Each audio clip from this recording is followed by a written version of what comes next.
اور اس وقت آپ کو بنارسی چلتے ہیں جہاں پر وفاقی وزیر اطلاعات اور نشریات عطا کی راولپنڈی مال روڈ پر پی ٹی آئی کارکن کی فائرنگ کے حوالے سے اہم گفتگو جاری ہے۔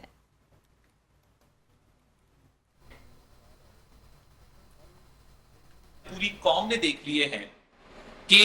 اس طرح مسلح ہو کے راولپنڈی مال روڈ پہ سیکیورٹی اہلکار پر دن دہاڑے سرے عام فائرنگ کرنا، تو یہ ان کا نظریہ ہے۔ یہ تشدد میں، یہ اس طرح کی واقعات میں یہ بلیو کرتے ہیں، اور پی ٹی آئی نے ہمیشہ تشدد کی سیاست کی ہے، اور ان کا کوئی ایک احتجاج بھی پرامن آج تک نہیں ہوا۔ تو یہ میں سمجھتا ہوں کہ جس طریقے سے آج یہ کیا گیا ہے، بہت ساری چیزیں دنیا کے سامنے آ گئی ہیں جس میں پی ٹی آئی کا جھنڈا اس سے برآمد ہوا اور دیگر دستاویزات برآمد ہوئے۔ تو یہ بات تو روز روشن کی طرح آیا ہے کہ کسی بھی احتجاج کے پیچھے ان کا مقصد صرف ایک ہے، ملک میں انارکی پھیلانا اور ملک کے اندر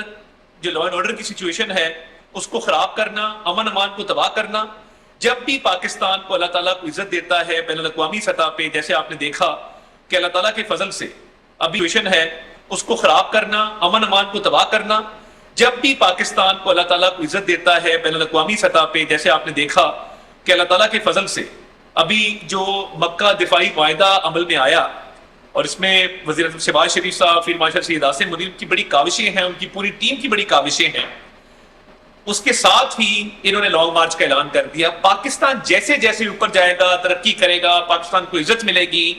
یہ پی ٹی آئی کو بات ہضم نہیں ہوتی، اور یہ ہر اس موقع پہ احتجاج کا اعلان کرتے۔ اس سے پہلے بھی کوئی باہر کا سربراہ، کسی اور ملک کا صدر، وزیر اعظم پاکستان آ رہا ہو، اس موقع پہ احتجاج ہوگا۔ تو یہ جو آج واقعہ ہوا ہے فائرنگ کا، میں سمجھتا ہوں کہ اس نے سب کی آنکھیں کھول دی ہیں، اور یہ بات اب ثابت ہو چکی ہے کہ پی ٹی آئی کے ہر احتجاج کے پیچھے وہ ایک مضموم مقصد ہے کہ ہم نے اسلحے سے لیس آنا ہے، ہم نے فائرنگ کرنی ہے، ہم نے لاشیں گرانی ہیں، امن امان کو تباہ کرنا ہے اور ملک کو نقصان پہنچانا ہے۔ یہ آج پوری دنیا نے دیکھ لیا ہے، اور